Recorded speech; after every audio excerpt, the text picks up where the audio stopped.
Welcome to Positive Talk with Kevin McDonald. Hey, that's me. Hi, and welcome to Positive Talk. Our show features the best positive stories and people from around the globe as we endeavor to answer the universal question of why am I here and what is my purpose? Understanding that can change everything, and knowing your greatness is fundamental to living your best life. So join us right now as together we work to create the adventure of our lifetime.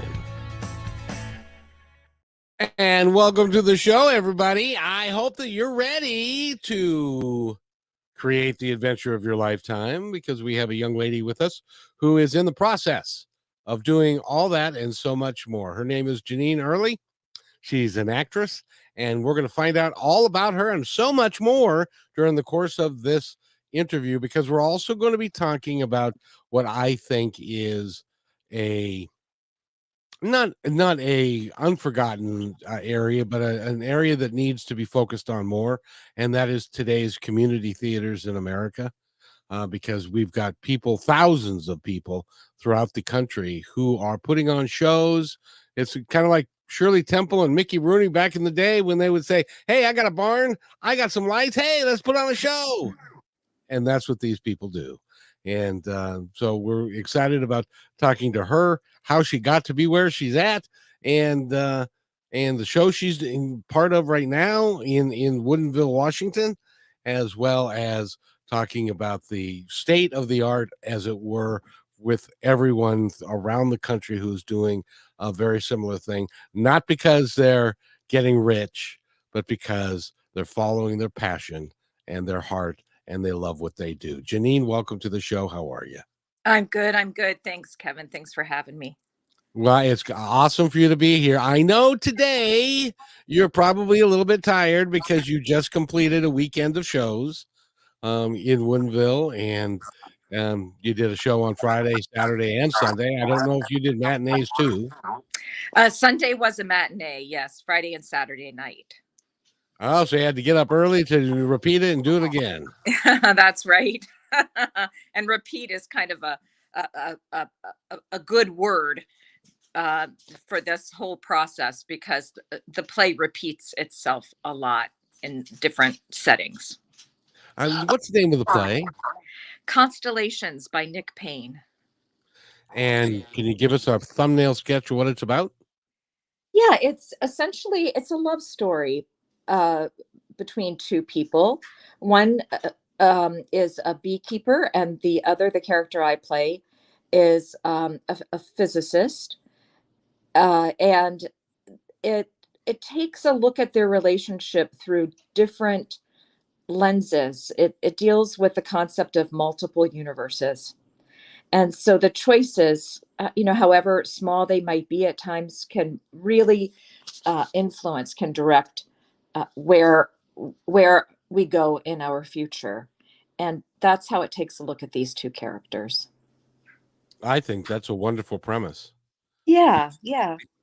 Because if you believe that the choices you make in life dictate what happens to you, or what direction, I shouldn't say what happens to you, because you are in a little bit of control of what happens to you, but if you take different aspects of your life and you look at something that changes, then it can be a big deal, and it can change the direction of what happens. Even if it's a small change, it can mushroom out over time to become a big change. Is that kind of what the premise of the story is? Absolutely. And our director, in his curtain speech each night, reads a quote from the play, which are the words of the character I play.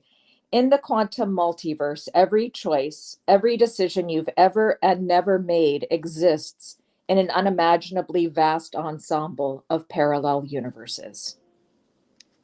Isn't that interesting? Yeah. Now, where did you run across this play, or where did the director run across this play, and what chose him to decide to do this particular piece?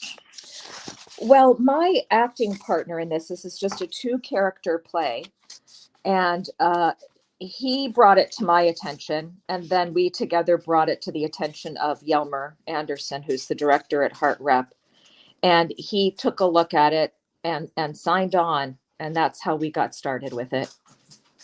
Now, you've been in the acting arts for a while. Tell us how long you've been doing it. Did you start this as a child and in front of family and friends do some acting and stuff, or was there a moment in time when you said, "Yeah, I'll try that"? Yeah, I was always attracted to theater. I was one of those kids who snuck up out of bed late at night and turned the TV on and watched the old black and white movies. Uh, it's just inside me. Um, and then I studied it in college. I had an incredible high school mentor and studied theater in college and with directing as my focus.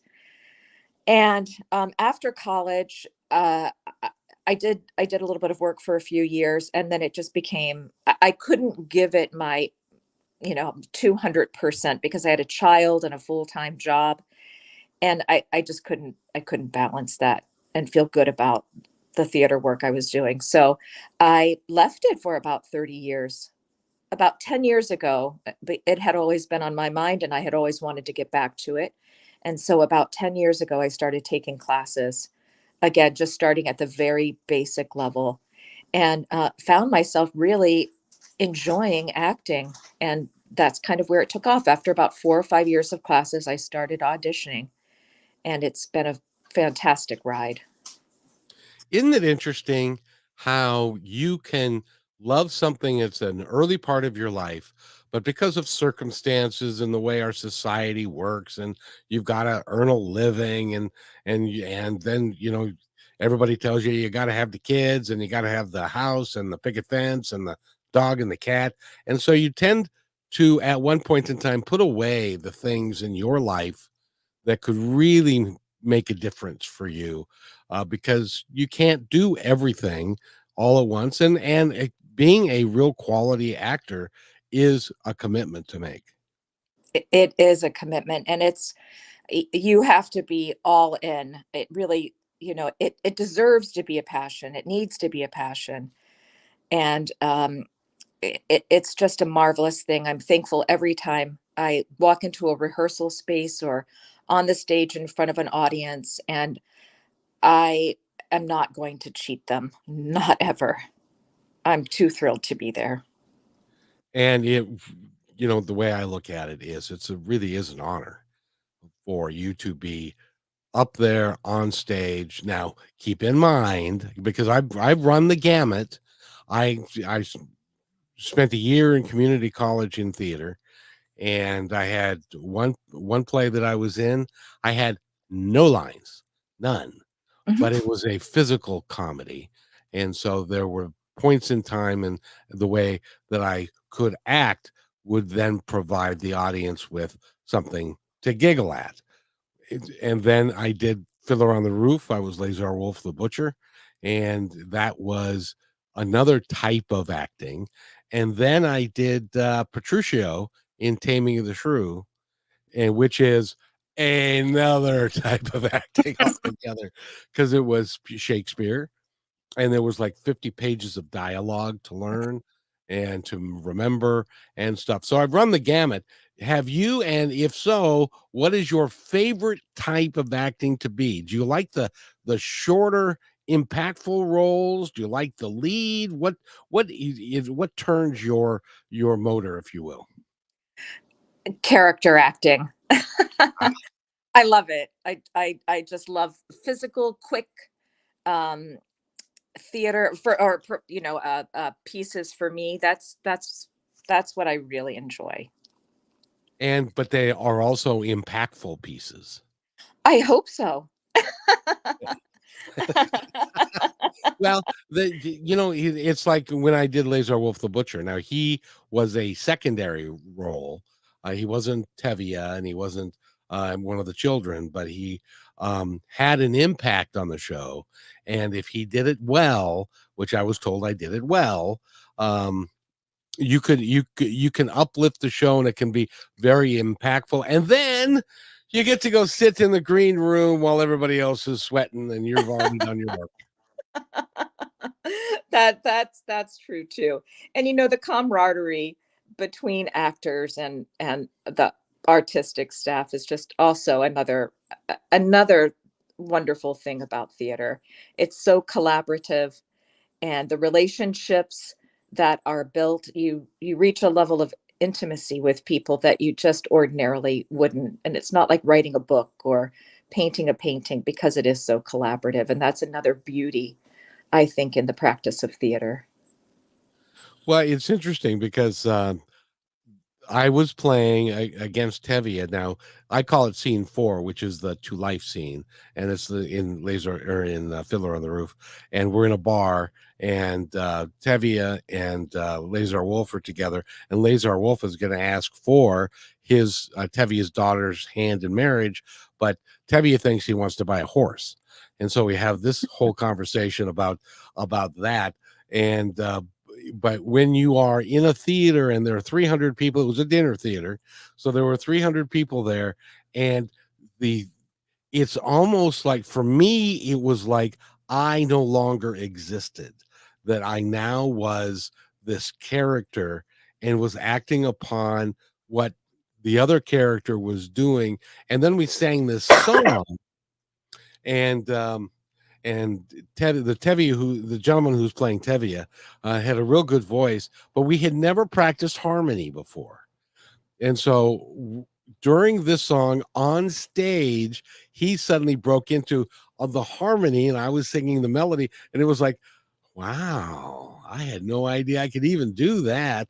But it was, and we became good friends, and the entire ensemble team, it became very important to everybody. It's like I played football. It's very similar to that. It's a team, and you depend upon every piece of the team to make it work. Is that how it is for you? Yeah, absolutely. Absolutely. And again, I think that's just another element of the wonderfulness and the community service that it brings to the world, is that these relationships are created. They are um, usually lifelong, if depending on kind of the size of your project, obviously, but it's a wonderful thing. It really is. It's also one of those things that as you are heading off to sleep at night and you remember what it was like to be on stage, and you're proud of the performance you put in, it really is a nice way to go to sleep, I do have to say. Yeah, I guess so. I'm probably the type of person who's running in my head what went awry, but on stage. And there's always something. If not, that's unusual, but that's also, one of the things I love about live theater is that anything can happen. It's live, and you gotta go with it. But to your point earlier, when you really feel that you're inhabiting that character, you're in that moment, you're living their circumstances, you're making their choices, then uh, it, it's actually a really kind of freeing and can be a fun experience to have things go awry up there. That has been my most recent experience, and I am so happy that that's the way it is working for me these days. As a younger actor, it was positively horrifying, and now it's just, let's see where this goes. We'll get this back on track. No big deal. This is Now, fun. I've told this story before, but it is a funny story, and so I'd like to repeat it if I can. May I? Oh, please do. I was doing Lazar Wolf, and at the beginning of scene 4, Lazar Wolf is down front in the stage, and over to my right shoulder was where the bar was, and that was where Reb Mortka was supposed to be. And my line is, I turn to Reb Mortka and say, "Reb Mortka, a bottle of your best brandy." And he's supposed to say something along the lines of, "Yes, yes, Lazar Wolf, I'll get you the best I have in the house," kind of thing. And we had a stage director. He was the nighttime director, but he was also the stage hand for this particular show. And these were the days when the curtain was hand done. It wasn't an electric curtain, and you didn't have to just push the button. The guy would go over there and he'd pull the pulley, and the curtain would open. So the curtain was closed, and Joe walks in front of me to where the curtain was to open it, and I look over my right shoulder, and Reb Morka's not there.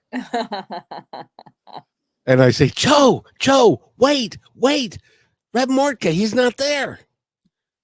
Joe gave me the slyest smile and, and said, "My boy, you're just going to have to deal with it," and open the curtain. And so I was standing there, and so basically, what had happened was the guy who was playing Reb Mortka was sitting in the green room because the song that was played, it was like Sunrise Sunset or something that was just before that. He was sitting there admiring the song. What a yeah. great song that is. And instead of getting in position for him being on the stage, he forgot that he was supposed to be there. So he was just sitting there. And so I yelled at the top of my voice, "Red Mortka!" And you could hear him because the green room was in the back of the theater. And there was a hallway that ran along the theater to get to the stage. And you could hear somebody running down the hall to get there. "Oh, Till Laser Wolf, I'm sorry, and stuff." And so then it continued. But I got the biggest kick out of Joe, the stage guy, that was like, "Oh, here we are. This is live theater. You're just gonna have to deal with it." Has that ever happened to you? Oh yeah. Oh yeah. Oh yeah. And doing a little improv work and stuff helps. I think can help an actor kind of fly by the seat of their pants in their moments. So I'm thankful for the little bit of stuff I've done in that regard. But one of the funniest times I always recount with actresses I was on the stage with when I work with them again or see them is we had a scene. There were I think four of us actresses around. Um, we were about to eat some biscuits and we had kept the biscuits backstage. They were fresh biscuits. We were going to eat them on stage, and with marmalade and butter. And we brought them onto the stage and sat them down, and we all picked up our biscuit and went to take a bite, and they were completely covered in ants.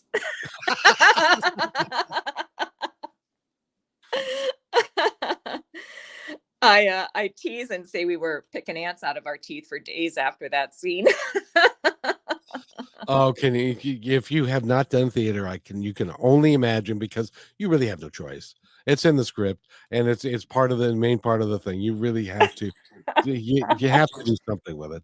And and speaking of which, I am so glad that you brought up improvisational acting because I believe, and if you are a mom or a dad out there and you are listening to this, I implore you, I beg you, I heartily beg you, and I think Jeannine will agree with me.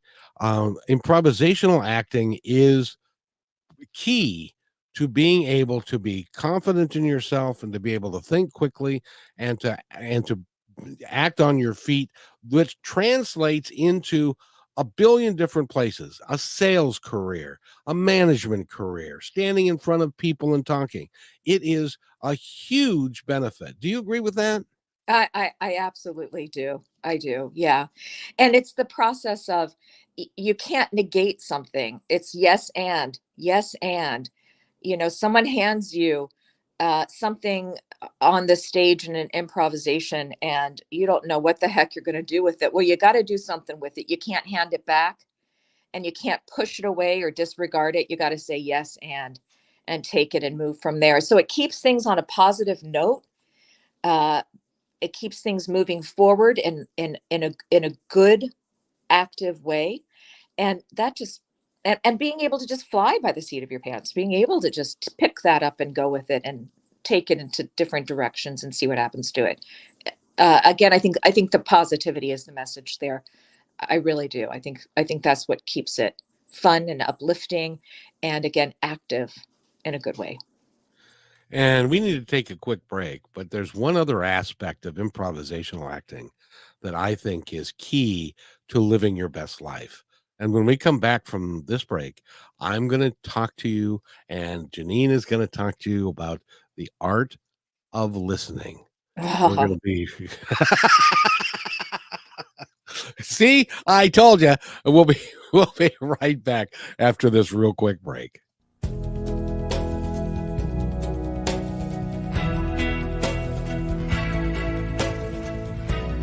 They have your eyes.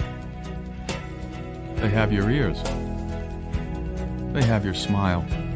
Now all they need is a little more of your time. Make a difference in your child's life, because anyone can be a father. It takes time to be a dad.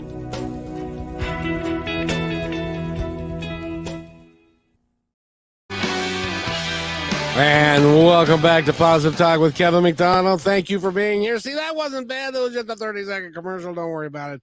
And we're talking with Jeannine earlier. She's an actor, and she's doing a play right now in Woodinville, Washington, with the Heart. Is it the Heart Association, Heart Group? Heart Repertory Theater.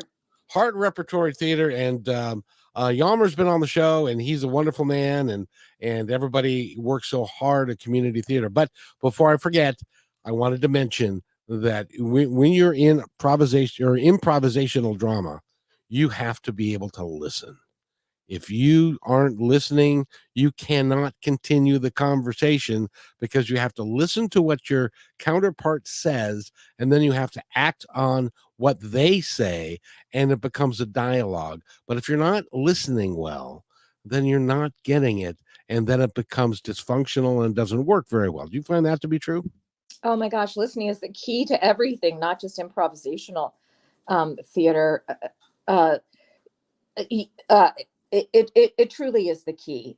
The audience knows, if you're listening to each other, if you're acting off each other, your involvement in the scene. You really, it has to be, real. You have to be living truthfully under imaginary circumstances, and you can't be living truthfully if you're not listening. And it is absolute key. And if one of the issues that can happen is something can get in your head if something goes awry on the stage, or let's say a cue is mixed up, or a sound cue or a light cue. It can take you out of the moment for a minute, and it's just imperative that you stop that little voice in your head that says, oops, something just happened here, because it will get you off track so quickly, and you've just got to get right back in. The way I think I've been taught, and is most effective for me, is just to get right back to that other character you're with. Put your focus on them, because that's who you're listening to, and that's who's going to keep you grounded. One of the scariest things in theater is when one of the actors does what we call goes up, meaning that they have forgotten the line, or they give you a different line than what you are expecting, because they might skip over one, or because they just forget, and it's human. And that happens with human beings, which is why even when you are in a scripted play, you have to pay attention, and you have to really listen to what's being said, because if they say something and you say what you're supposed to say and it doesn't make any sense, the audience, you lose the audience at that point. You absolutely will. Absolutely. And that's a particular challenge of the play that we're doing in Woodinville right now, Constellations by Nick Payne. And I'll just say that we run that on the weekends, Friday, Saturday nights. Heartrep.org is where tickets can be bought. And we close on the 25th of February. That's a matinee. It's at the Grange is where we perform in Woodinville. And because of the nature of this play, as we've just previously discussed, it does take a look at multiple versions of what could happen based on little choices, sometimes just the smallest choice of a character and their relationship to each other. And we have 60 scenes, just me and my acting partner, Tim Platt, 60 scenes that we go through at, clipped pace. There's no intermission. And some of those scenes repeat themselves, but for a word or a moment, Um, we bring different intentions to each of those scenes, or intentions will change during the course of a scene. The subject the subject is the same. Um, it's kind of broken into pieces. They meet, they date, they break up, they get back together again. Um, uh, but it's just so very easy to get off track. The level of concentration and focus that is needed to put this on its feet is really has been a great and wonderful challenge for me. If you haven't had the opportunity to do acting on stage, 60 scenes with dialogue that is close to one another is really challenging.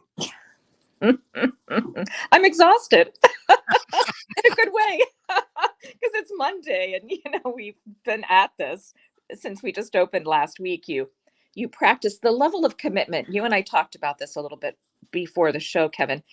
The level of commitment of a community theater actor is oh, it's so wonderful. Professional actors, I interned in the professional theater in college, and it's a full-time job for them. They get to work all day, and community actors go to their day jobs and spend their evenings doing theater, and uh, often have a lot less rehearsal time than professional actors, and they they sacrifice a lot for the work they do.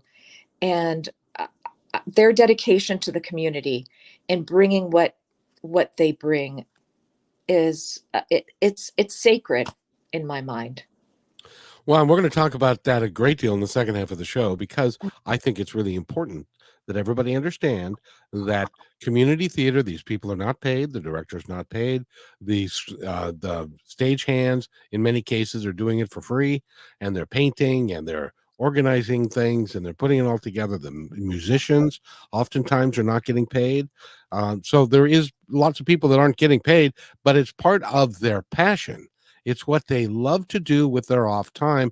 And it's a great way. If you've never done community theater, I highly recommend that you go and make yourself available to volunteer on any level. And you will see that the camaraderie of people that are working together for the common good of all, and to put something on stage that is remarkable, is okay. I'll say it, remarkable. Don't you think? Oh, I definitely do. Uh, definitely, and community theater wants and accepts and reaches out to people with all types of skills and interest levels, and it can be just a home away from home for everyone who wants to put their time and attention there. From painting to concessions to scene building, just everything is available to utilize skills. And I got to tell you, in these post-COVID days, there are lots of people who are lonely. They don't get out. They're used to staying at home. They're a little bit scared. If you're a little older and this new flu that's out there and COVID that's out there, you might decide that you want to stay home quite a little bit. But if you can get out, this is a great place to be, because you can develop friendships that can last a lifetime. Absolutely. Absolutely, Kevin.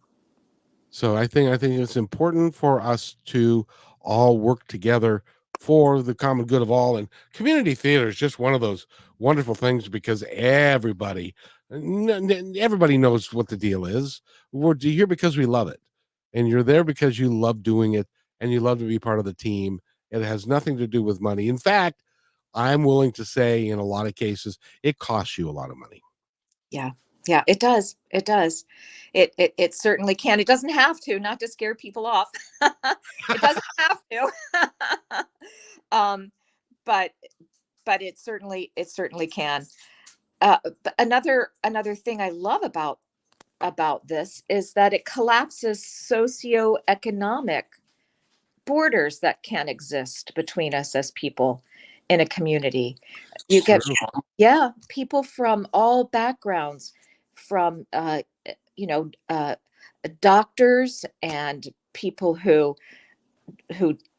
I just all kinds of of levels of workers. We have a scene in Constellations. We do some American Sign Language as well in one of our scenes.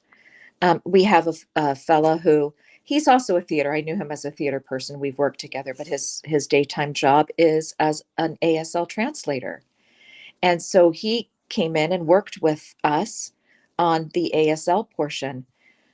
My point being that these outside jobs that we all do, no matter how grandiose, or not to suggest an ASL translator is mundane, that example just came to my mind. Those are skills that we can bring into the theater, and that can have, we can really utilize them, maybe in ways that, in professional theater, you don't even you don't have that element, because you're all professional theater people, acting, singing, dancing, that kind of thing. But as community theater people, the skill set, the experiences that we bring as we all walk into the room together can be immeasurable. We're talking with Jeannine Early. She's the star of the production that's going on in Woodville, Washington, with the Hart Repertory Theater, and that's at the Armory. There is that. Did that right? No, it's at the Grange, the Sammamish Valley Grange. I knew I would get one. The Armory Grange, they're kind of the same. So, Okay. For me, in any event, we're going to continue this, and we're going to talk more about the state of community theater in America and why we, as a people, should embrace it more so than we are now. You're listening to Positive Talk with Kevin McDonald, and we'll be right back after this station break. You're listening to Brushwood Media Network, the best in syndicated talk, news, and entertainment shows. A lifetime of savings can disappear overnight. Millions of dollars are stolen every day from unsuspecting older adults by family members, caregivers, and trusted professionals. If you suspect financial exploitation, call the Elder Care Locator at 1-800-677-1116 or go online to the National Adult Protective Services Association to be connected with help in your area. And welcome back, everybody, to Positive Talk with Kevin McDonald. And I do have to say, I'd like to comment on that last commercial, because I'm now qualifying as an elder a little bit. And I just want to make sure that everybody knows that you never buy anything over the phone necessarily, unless you know exactly what you're doing and stuff. And be very careful, because everybody wants your money, and you need that money more than anybody else. So in any event, we're talking with Jeannine Early. She is an actor and a really nice lady that is doing this now. What does your family think of you taking all the time to do, memorizing 60 scenes and having the dialogue just that precise is very, very difficult to do. So you must be, I'm making dinner and I'm reciting lines and I'm doing all those things that, you're putting kids to bed and you're reciting lines, and your husband's watching TV and you're reciting lines. It's kind of one of those things, isn't it? Well, I just am a very fortunate person. My husband is 100% plus supportive of what I do. He runs lines with me when I ask him to. He would come to every single one of the shows that I'm in. If he could. We have an aging dog now, and for both of us to be away from him for too long isn't an okay thing. But he would do that. And then I have a couple of grandkids and my daughter and her husband, and they come to my shows and are wonderfully supportive. So I just couldn't be in a better position in my life. It's just awesome. So it's kind of like a family thing, a family get together thing. Hey, mom's in the show. Let's go. Yeah, they really support it. My granddaughter will tease me a little bit. I think my grandson just loves it because he's such a sensitive guy, and he just likes that his grandma isn't like 100 years old. and is still active. And my granddaughter just, you know, teases me about the stuff she sees me do on stage, which is really fun. She's run lines with me before too. She's 8 years old, and that's been a kick. I will tell you that I know for a fact that your children will and your grandchildren will cherish the moments that they get to see you on stage, because it doesn't happen for very many people. And also, they're very proud of you. And they may tease you and stuff, but they're proud of you. And it's like, that's my grandma. I think that's true. I do. My granddaughter asked me, I haven't invited them to this show because the subject matter is just a little too adult. It's just out of their range. Right. But the show before this, they saw, and my granddaughter said afterwards, "How do I get VIP tickets?" And I'm like, "VIP tickets? What is it you want to do?" And she said, I want to go backstage afterward. I want to meet the actors and look around back there." And I'm like, "Sweetheart, all you had to do was tell me." Really? I'm like, "Yeah, you're a VIP every time you walk in a theater with me." Isn't it fun? Has anybody ever asked you for your autograph? Oh yeah. Oh yeah, they have. They've sent their playbills back, or the most recent thing I did before this was Calendar Girls at the Phoenix Theater. And that's one my granddaughter teases me a lot about, because I used to, it's, if you're familiar with Calendar Girls, these older women in Britain decide to make a risque calendar to support the Leukemia Society. And lots of autograph requests for that one, because we also sold calendars. And that's funny. Yeah. So people wanted the autograph on the month that you were featured as. Yep, there's my grandma in that negligee. Yeah. Oh my gosh, it sounds so funny. Wow, the thing is, everybody becomes, grandpa or grandpa at one point in time. So, but I think what you're doing is phenomenal. Do you take as much pride as I think you should take in what you do? What do you mean by pride? Just the fact that you are able to, at any age, able to get on stage and to entertain people and to make people happy. And there are some people who, let me see if I can explain this. There's some people who are so natural at it. They don't believe how talented they actually are. And they kind of poo-poo it. And they kind of say, "Oh, that's easy." But they don't realize, and they don't take the amount of pride that they should take in who they really are. And that this is perhaps why they were put on the earth in the first place. And so they should treat it as a reverent thing with the talent that they have and what they bring, because it is so vital to all of us, well past the number of people who may come and listen to you or to watch you. Do you follow what I'm saying? I do. I think I do. In fact, you almost made me cry there. That's how they call me, the Barbara Walters of the interview.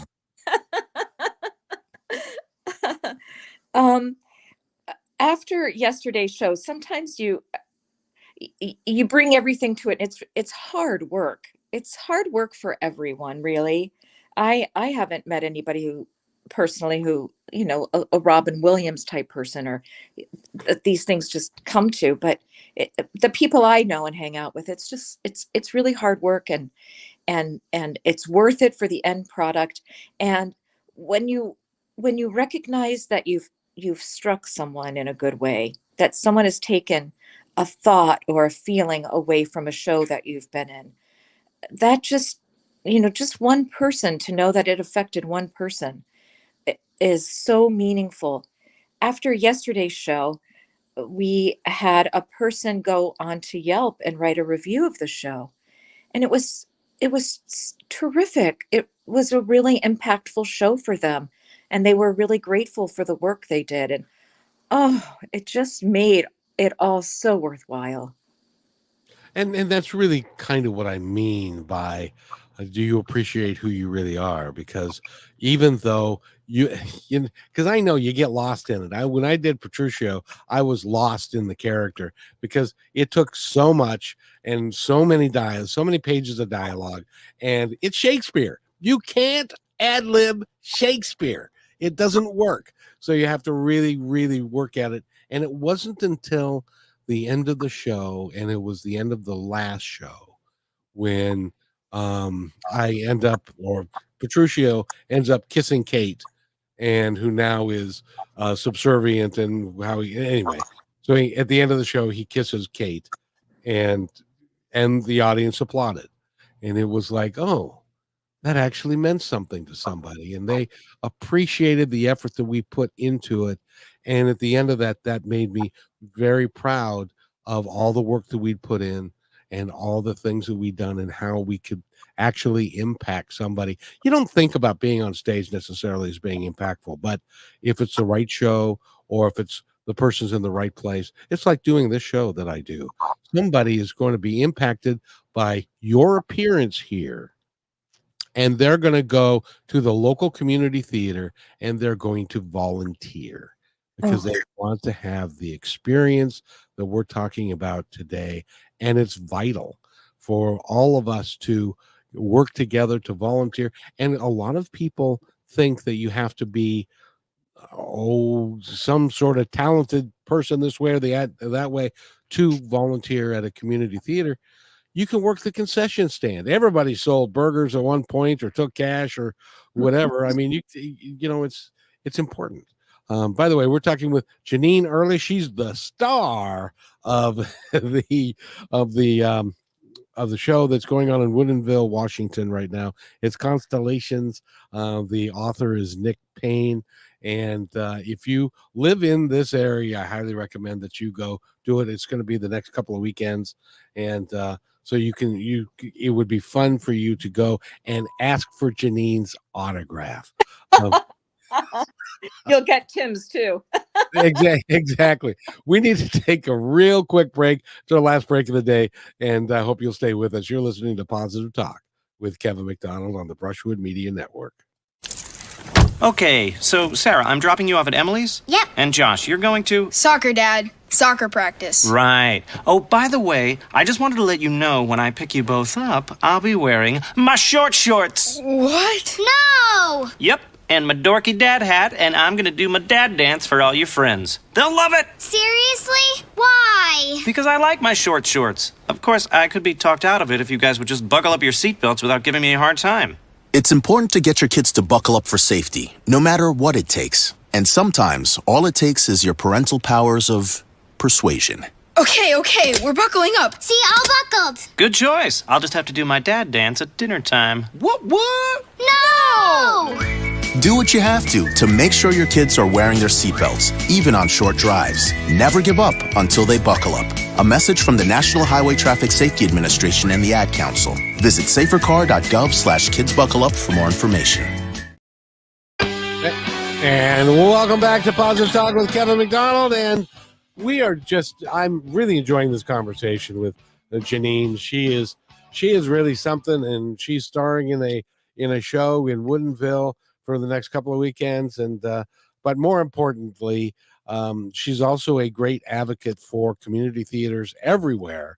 And I think, now I don't know this because I haven't lived everywhere, but Jeannine, in your experience, aren't there community theaters just like everywhere? Well, I sure hope so, because I think community needs theater.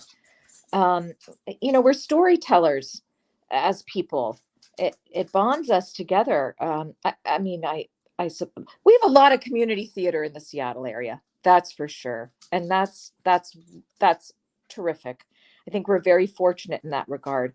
I've always thought, wouldn't it be interesting to do a documentary on community theater in this area and just meet some of the people who have been here for a long time, meet some of the people who have moved here for the purpose of involving themselves in this community theater scene, to see, how it's changed over the last 30 or so years, because we do have so much of it. But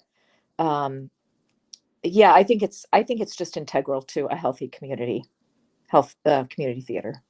And it's a way for, and you're right, Seattle is kind of a hub. We've got a lot of community theater here, but there again, community theater is expensive to operate, and so it's important that people volunteer there and support the work. There's a gentleman by the name of Mr. Anderson that I don't know, and he's been around for a long time. He was director of drama in like it's high school level, and he did a lot of different um, work like that. He's now semi-retired, and this is how he chooses to spend that time is developing heart repertory theater, and there's no money in it. He's doing it out of the goodness of his heart. He's putting the shows together. You're doing it out of the goodness of your heart because you love it and it's your passion. It really is important for you, but it's also important for the other volunteers and the sense of camaraderie and community. And it can be a real game changer as far as your community goes, I think. I think so too. And no, people don't do it. They absolutely don't get into it to make any money. That's for sure. Um, Boy, actors and I think theaters, when they can, if they can, however they can, should strive to pay their actors some sort of a stipend. Um, Stage managers, some crew get a little bit of money. They can be sometimes difficult. They're such challenging jobs to fill, require a lot of time and a lot of dedication, and uh, these kind of um, management jobs at that level in the community theater. And sometimes actors don't get paid any sort of a stipend. And by a stipend, I mean 100, $200 for your 2, 3 months of work, just to help kind of with your gas costs, and things like that. And so Heart Repertory does give a stipend to their actors. And I don't know how I got off on that topic. Yeah. Well, the thing is that if everybody if and we're not talking about any money here. We're talking about, okay, you're gonna spend, okay, let me ask an example. I know how many hours it almost cost me the relationship at the time. I know how many hours I spent learning, having her run the lines with me of Petruchio. How many hours do you think prior to getting on stage to do this production? How many hours, including, a rehearsal time and blocking and all of the stuff that you got to do? How many hours do you think you spent to put this together? Oh, golly. I would say, oh, gosh, it's a really tough question. On this particular play, we started really early on, just reading the play together, the actor and my scene partner and myself, um, and looking at it and dissecting it and kind of moving it around, and before we actually got into the rehearsal room with Yelmer. Um, oh, golly, maybe 500.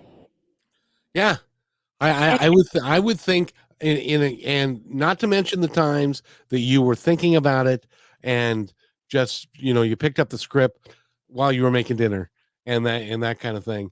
I would think 500 hours would be a conservative estimate. Yeah, it probably is. It probably is a conservative estimate. And when I was talking about stipends, that's for the entirety of your work on it, Exactly. the $100. It's not like a week or anything. It's for the entirety of your effort. Um, yeah, 500 might be a conservative guess.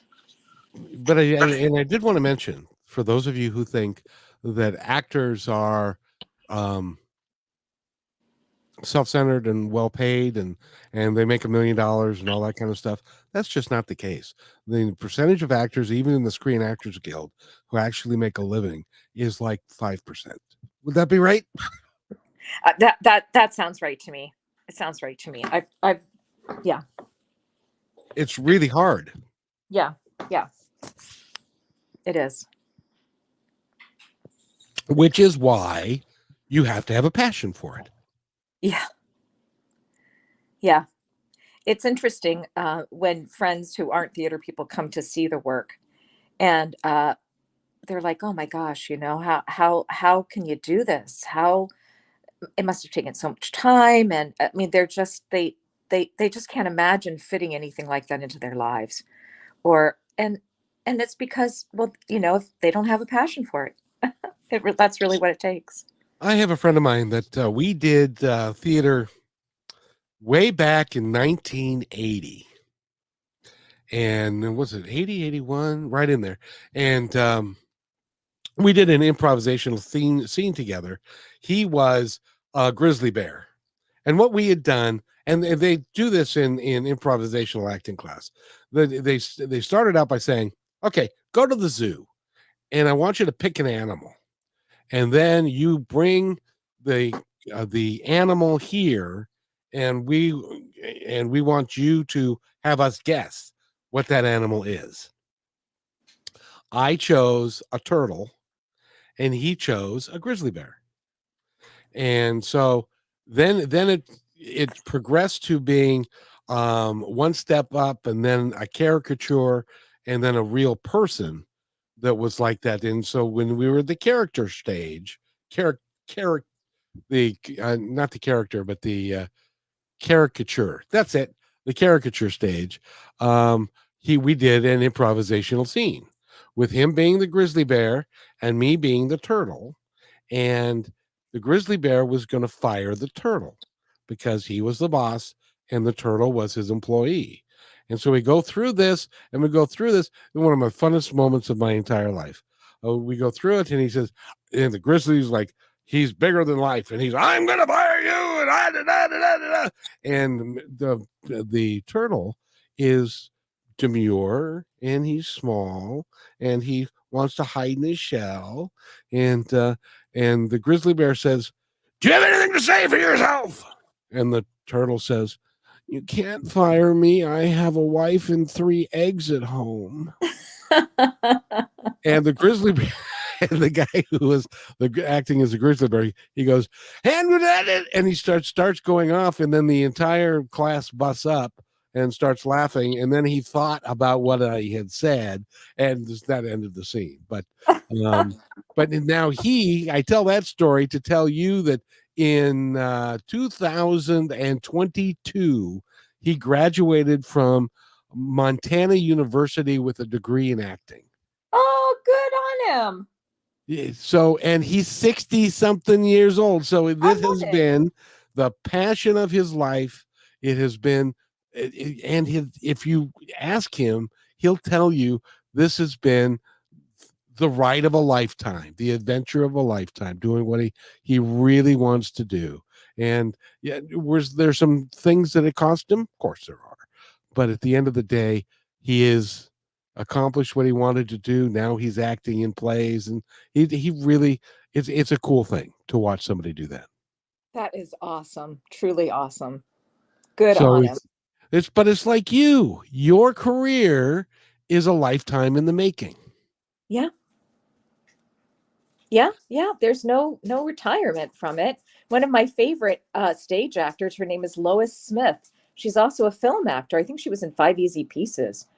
And she's still everywhere. I think she's in her 80s, on the stage and in films. And when I had dinner with her once in the 80s, seeing a friend of mine in New York. And so, and I saw her once when I was in New York a couple of years ago, her play, she was on stage, and I went to see her play, but they had a snowstorm in New York. One of the only times they shut down the stage.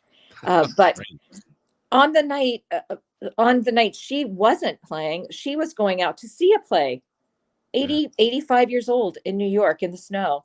And I saw her on the street, and she wouldn't remember me, but I'm just one of those people, Lois Smith, hello, hi, we came to see your play. I'm so sorry we missed it. And, she was just wonderful. Terrific person. So that's another neat thing about it too, is that you just pursue it for your life. It's kind of like potato chips. You get started on it and you just can't stop. Well, yeah, I guess so. Well, I remember the moment when I was doing Fiddler on the Roof. curtains were closed. It was a dinner theater, so there were 300 people, and you could hear the glasses clink and the dishes being picked up and the silverware rattling, and people, the low murmur of everybody talking in the room and stuff. And then the lights go down, the music starts, everybody is quiet, and every 300 people are waiting for the screen or for the curtain to open and for you to say the first words that and everybody's waiting with bated breath. There isn't, I guarantee you, I've been an athlete, I've been a boxer, I've been in front of people a lot. There is nothing that compares to that moment. I could not agree more. Absolutely. I don't think theater's going away. I had someone say that to me recently. Well, live theater, it's going to have its ending here. No, not ever. Not ever. It is a piece of Americana that needs to continue, because that is a great way of continuing our communities, especially in small towns and even in big towns like Seattle. I mean, we've got lots of diversity, but we don't spend enough time together. And community theater is a great way to do it. Yep. Couldn't agree more. Jeannine, I've had a wonderful time talking to you today. Likewise, truly. Thank you, Kevin. It was really fun. Well, I'm glad that you were here, and let's go over the information about the show again. Okay. And it is going on. This is you if you're listening to this anytime other than February 2024, then disregard what you're about to hear. But if you're listening to it then and you're in the Seattle area, even if you can fly here, Jeannine, go ahead. The play is entitled Constellations by Nick Payne. This is the Hart Repertory Theater, and the play is being shown at the Sammamish Valley Grange Hall in Woodinville, Washington, and it is running for the next 2 weekends, closing on the 25th of February. And you are one of the stars. It's a 2-person play. It is. It is really the concept of it is really interesting, about multiple universes and how changing one phrase, one line, one moment in time can change everything. And I really honestly believe that to be the case in a lot of cases. So don't forget, say yes to life. And Jeannine, before we go, anything you'd like to add? No, it's just been a great experience. Again, thank you, Kevin. I have enjoyed it thoroughly, and I love talking to actors because I deep-seatedly I are one. But you got to get back out there. Well, but I spend so much time doing this, and this is an extension of that in my world. Yep. I can see that. Absolutely. And I thoroughly enjoy talking to people like you, and it's been great fun. So, Jeannine Early, thank you so much for being here, and you'll have to come back and we'll have to do this again. I would love it. Thank you, Kevin. Thank you, and we'll be right back. Hey, thanks for enjoying this episode all the way to the end. Please give us a like and subscribe to this channel. This has been a production of PositiveTalkRadio.net. Please visit our website, oddly named PositiveTalkRadio.net, for more details about us and our mission, which is to provide great positive programming designed to inspire us all. I'm Kevin McDonald, and I'm proud of these shows, and I truly hope that you'll like them and share them with friends and family. So on behalf of our entire team, remember, be kind to one another, because